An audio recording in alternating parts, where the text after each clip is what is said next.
It's the grandson of right thought. So, y'all believe in the Most High now? Y'all Israelites?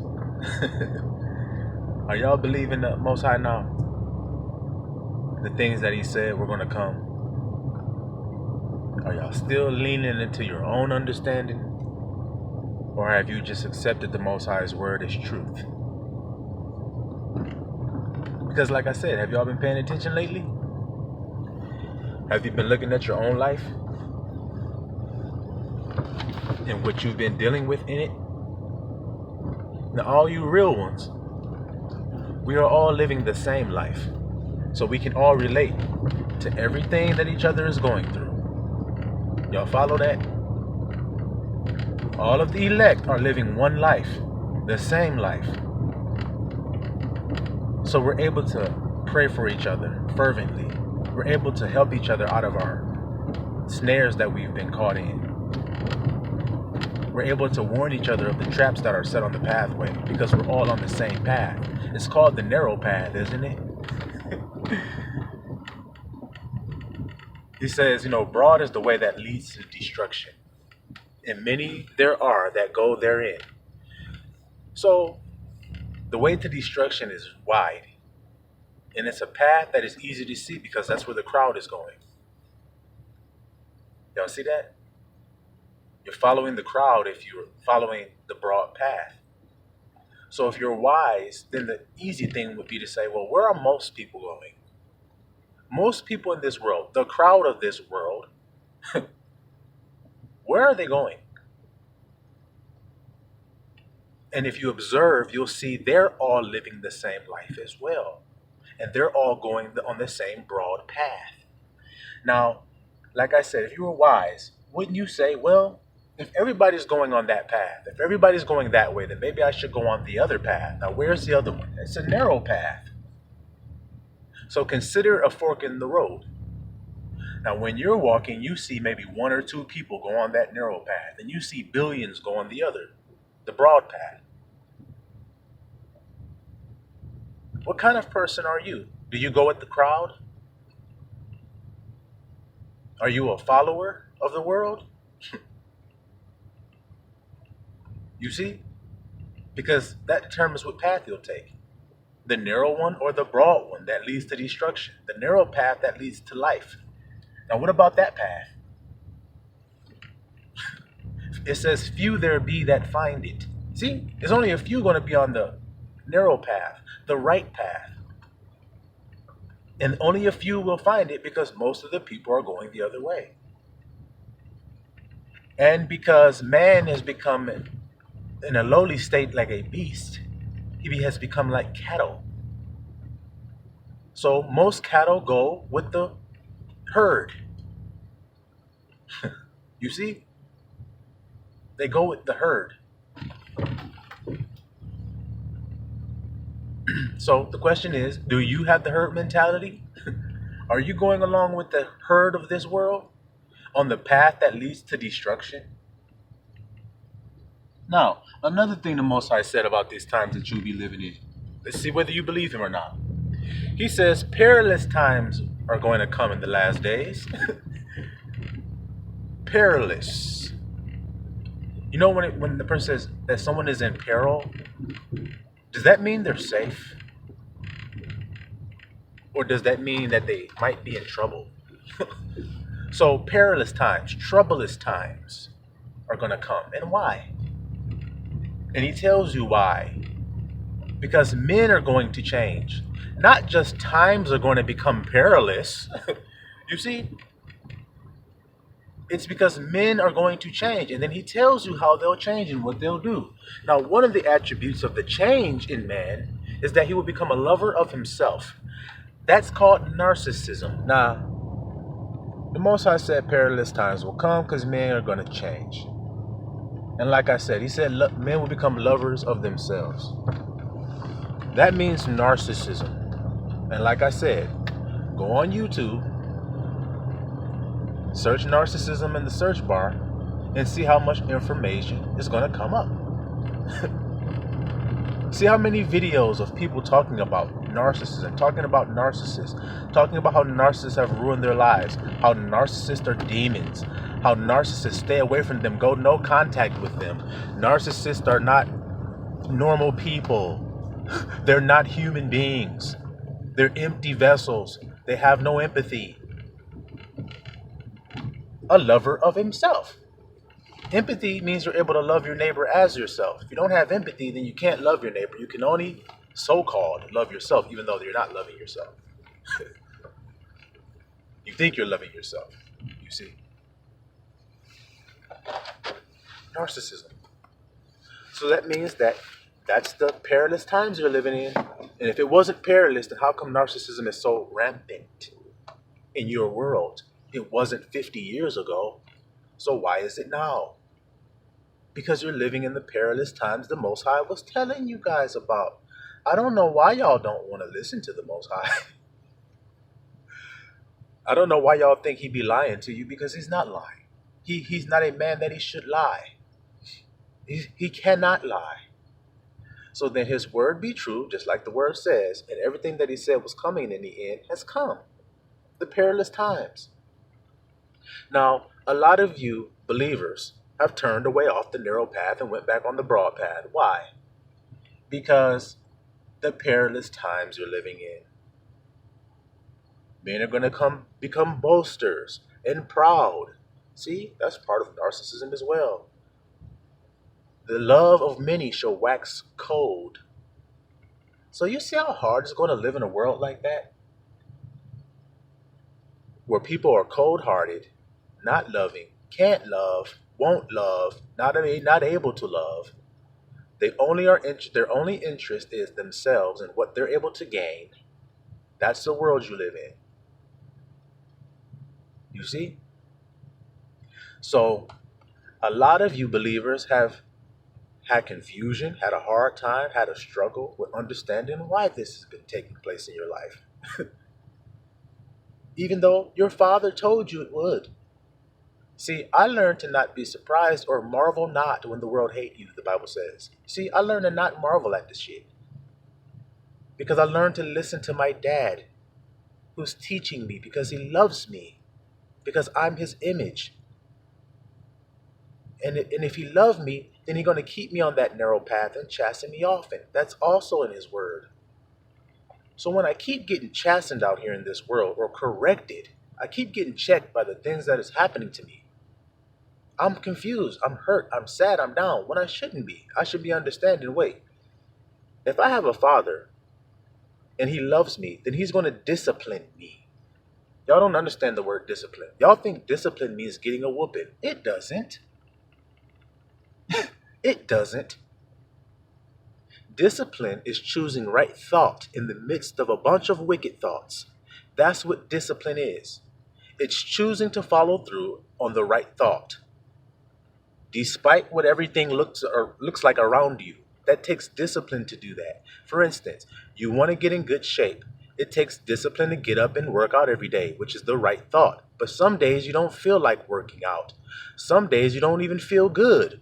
Some days, whatever is going on, you're having issues in your family, you're having things going on, your car broke down, this didn't happen right, this didn't go right, and you don't want to work out. But you know, if you don't, if you lack, if you miss, if you let go, if you don't do it that day, then you're going to miss out on the benefits that you would have gotten.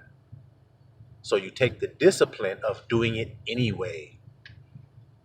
And anything that anybody does and that they get good at, it took discipline, which means it took them to do it when they didn't want to do it, in other words. It made them do the right thing when they had all these other things that they could be doing. You see? I'll give you an example. Now, a lot of people don't like Floyd Mayweather. It's besides the point if do you like him or not. The point is, if you want to get as good as he is at his art, which in his case is boxing, pugilism. If you want to get as good as he is, then you must be as disciplined as he is. So you have to do the working out like he did. You have to be dedicated to the eating the right diet like he was. You have to be dedicated to all of these things the way that he was in order to get the same benefits. Now, the reason why he was able to be so successful simply because of discipline. So you see, it's simply choosing the right thought in the midst of all the wrong ones. So when your father disciplines you, he teaches you how to choose the right choice among all the wrong ones. That's called discipline. It's not just getting a whooping. And it's not always harsh. You see? So y'all got to get your mind correct and understanding that Abba Yah love you, first of all. And second of all, he told you the truth. That's how you know he love you. Because everything that he said has surely come to pass in your life. And the only reason you're getting caught up in it, falling to it, getting caught in the traps is because you just don't believe Abba Yah yet. You see? You don't believe him yet. He told you what the fruits of the Spirit are. He told you how to recognize other people that have the Spirit. He told you how. But if you don't know what he told you, then how the hell will you know? So you'll be deceived. You'll meet somebody and that person will be saying things like, yeah, I believe the same thing you believe. I serve the same God you serve. I'm just as zealous as you are. And then come to find out later on, it's not so. Well, the only reason you got tricked was because you didn't know the fruits of the Spirit. So you didn't know what to look for. You didn't know how to test this person's spirit. You see? You have to see if that person is actually a patient person. And then you look and see if they are. And if they're not, then they don't have the fruits of the Spirit. You see? If they're not kind, they don't have the fruits of the Spirit. If they don't have self-control, then they don't have the fruits of the Spirit. It's so simple. It's like a person who drinks alcohol. Okay? Now, Cinderella slipper time. Clickety click. Here we go. Because if you drink alcohol and you drink it to excess, you're going to get offended by what I'm about to say. But that's good. Because then that means that it's true for you. See, Cinderella? The shoes fit you. So if you know somebody who drinks alcohol, right? And this person drinks alcohol to excess and gets drunk. They do it every day. Well, they don't have self-control then. They're not disciplined in that regard. They don't have the fruits of the Spirit. Because the Bible says he don't need to be drinking till drunkenness. Or he's going to gad abroad as a fool, not knowing what he's doing or saying. You see? People that get drunk like that, they wake up in the morning and say, what happened yesterday? I don't even remember what I did last night. So you don't have self-control, my man. You see? People who are very quick to get angry. They're not peacemakers. Well, you don't have the fruits of the Spirit. People who lash out at you when you don't do what they want you to do. So y'all see how this goes? All right? It's very simple. People are going to be narcissists in these last days. And so if you don't believe that, then keep on going out there thinking that you go along with the world and you can go along on the broad path and find heaven, find peace, find Shabbat, find rest. You won't. You won't. Now, I'm going to tell y'all another thing. Have y'all read the book of Tobit? People say, Tobit's not in the Bible. There's no book called Tobit. Go get a 1611 version of the King James Bible. You'll find it in there. Okay? Now, when you read in there, you read about the Israelites. Now, Israelites got a problem in their marriages and in their relationships in these last days. They can't have a house or a happy home for nothing. Well, why is that? See, y'all just want to just say, I guess that's life. You think the Most High made to where men and women can't get along and have families when that's the first thing that we do as people in this world think of is family? That's the first thing we think of, family first. But y'all think that it's not about that? Even though we're all destroyed, it has nothing to do with God's unhappiness with our living. Y'all don't think that's what it is. Well, look. He says that the man and the woman have a certain way that they're supposed to be with each other. And if we don't live that way, then we're going to have this disarray in our homes. See what I mean about he told you ahead of time? Now, you'll either think he's telling you the truth and then live and then find out that, wow, Abba Yah's words are true. When I live the way he told me to live, I have peace and blessings. But when I don't live the way he tells me to live, I have strife. Now, he said in the book of Tobit, chiefly take a wife of the seed of your fathers, of your own tribe, of your own kindred. Do y'all actually understand what that means? See, Israelites, how y'all don't know nothing, you destroy for lack of knowledge. You didn't know that as an Israelite man, you are to chiefly, he said. That means first and foremost, choose a wife of your own kindred, of your own tribe, of your father's house. And then he goes further and says, for you are children of the prophets, Noah, Abraham, Isaac, and Jacob, who all chose wives of their own kindred, and they were blessed in their seed. That means blessed in their children. So now Abba says, go back to the ancient ways in Jeremiah, and you will find rest for your souls. Well, what are the ancient ways, Father? Well, you said that we are to go back and marry wives of our own kindred in our own house. So you said Abraham, Isaac, and Jacob did this. Well, let's use Jacob as an example. Jacob was told by his mother to go to Laban's house. Now, Laban is his mother's brother, so that would be his uncle, which is where he went to find his two wives, Leah and Rachel, and the two handmaidens, Bilhah and Zilpah. Now, if Laban's daughters are Leah and Rachel, and Jacob is Laban's nephew, then who is Leah and Rachel to Jacob? They would be his cousins. Do y'all actually hear what I'm actually saying to you right now? So then, Tobit is confirming what Jacob and the forefathers did by telling you to marry a woman of your own father's house, of your own kindred. Y'all know what kin means. It means family. So now, if you were to marry your cousin like Jacob did, then you would be blessed in your seed. That's what it says. And then Tobit goes further to say, if you do this, then you will be blessed in your seed, and you will find rest for your souls. Just like Jeremiah said. Tobit says you will be blessed in your seed, and your seed will inherit the land. Do y'all hear that? Your seed will inherit the land. Well, if you go back to the ancient path, which is marrying a woman of your own kin, in this case, like we have discovered, is Jacob was with his cousin, his cousins. So, guys, but y'all don't want to listen. Y'all want to listen to this world that's going the broad way, that's telling you that that's wicked to do that, to go get you a strange woman. Now, Tobit says, beware all whoredom, my son, and chiefly take a wife of your own kin. So, whoredom would be me choosing a strange wife. That's what Tobit says. Choose not a strange wife. Well, a strange wife means a woman that's not of my father's kin. Don't y'all hear that? But y'all are wondering why y'all are chasing after these worldly women and are coming up empty. She's taking your children away. She takes your wealth and your family away. She takes your inheritance away. You see that? She takes your children's inheritance away from them. She takes your name off of them. These women have been doing this. And you say that, it's normal to be with those women. But it's causing us turmoil. And y'all won't go back to the old path and find rest for your souls. You see what I mean about the world that we're living in? They tell you to eat lobster and crab and all this shit, even though that shit kills you. But the old way, Abba said, eat the fruit bearing the seed. That's the ancient path, and you'll find rest. Well, when you start eating that way, you get healthy. But you deny that and say, well, I can still eat the other stuff and still be just as healthy.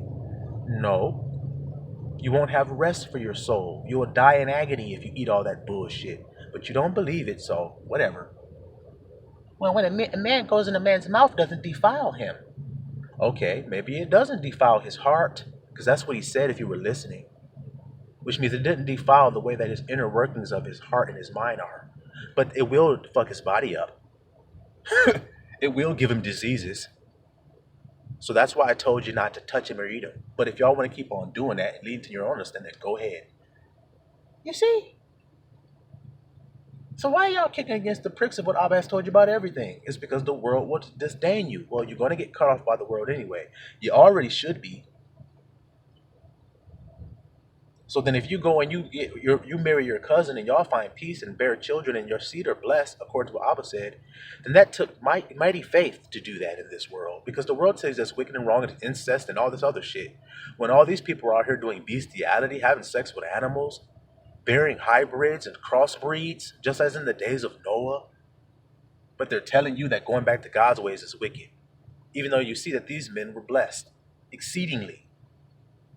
Now Isaac, he married Rebekah. Who was that to him?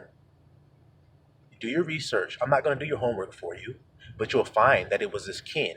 Abraham, did he marry his kin?